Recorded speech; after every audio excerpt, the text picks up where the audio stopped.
हर कहानी के पीछे पता है एक सच, एक दर्द और एक सीख छुपी होती है। तो आज हम बात करेंगे भारत के बंटवारे की उस दर्दनाक सच्चाई की, जब नक्शे पर तो सिर्फ एक लकीर खींची गई थी, लेकिन टूटे थे लाखों परिवार। एक पल के लिए सोचिए कि आप रात को अपने ही घर में सोते हैं और सुबह जब उठते हैं तो आपको पता चलता है कि ये घर अब आपके देश में है ही नहीं। अजीब लगता है ना सुनने में, पर लाखों लोगों के लिए ये एक भयानक हकीकत थी। तो चलिए इस कहानी को एकदम शुरू से समझते हैं।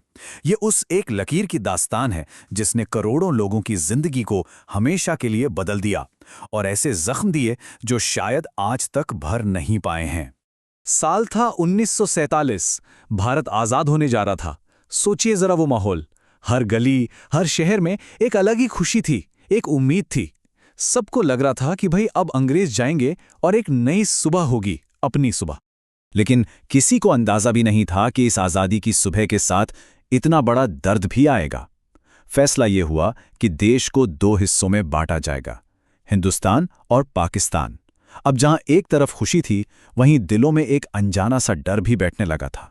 बस कुछ नेताओं ने मिलकर नक्शे पर एक लकीर खींच दी और उस एक लकीर ने करोड़ों लोगों की जिंदगी को बीच से काट दिया।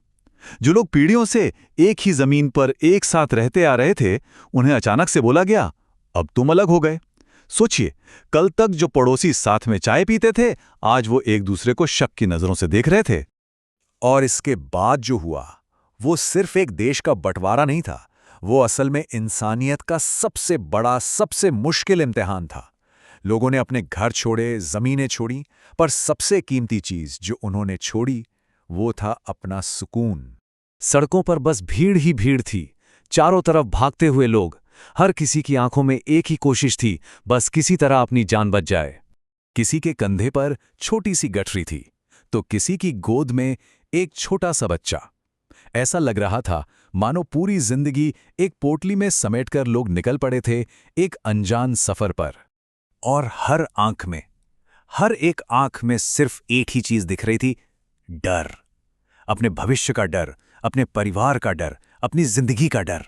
चारों तरफ चीख पुकार थी, जलते हुए घर थे, और इस सब के बीच इंसानियत कहीं अंधेरे में खो रही थी, दम तोड़ रही थी।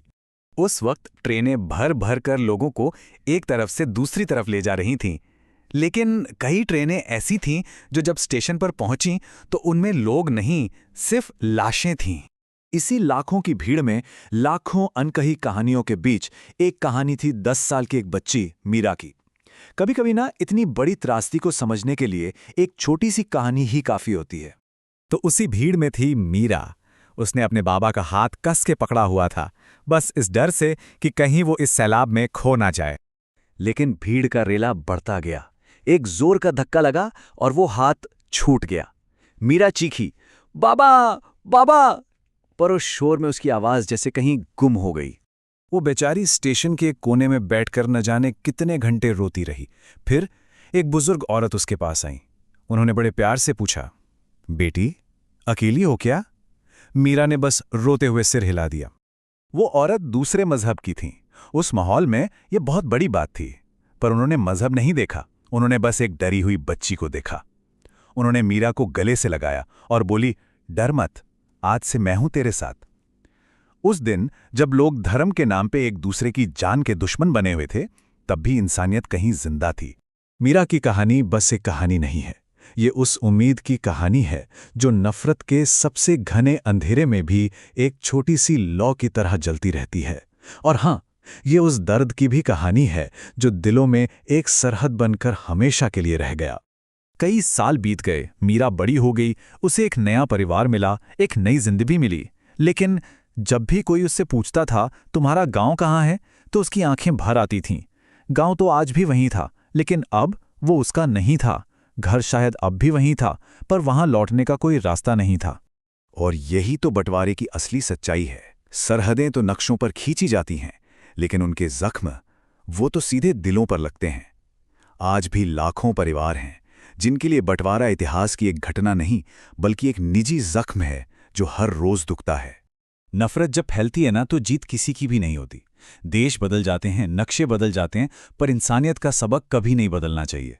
और एक बात हमेशा याद रखनी चाहिए, जो लोग इतिहास का दर्द भूल जाते हैं वो उसे दोबारा जीने के लिए मजबूर हो जाते हैं।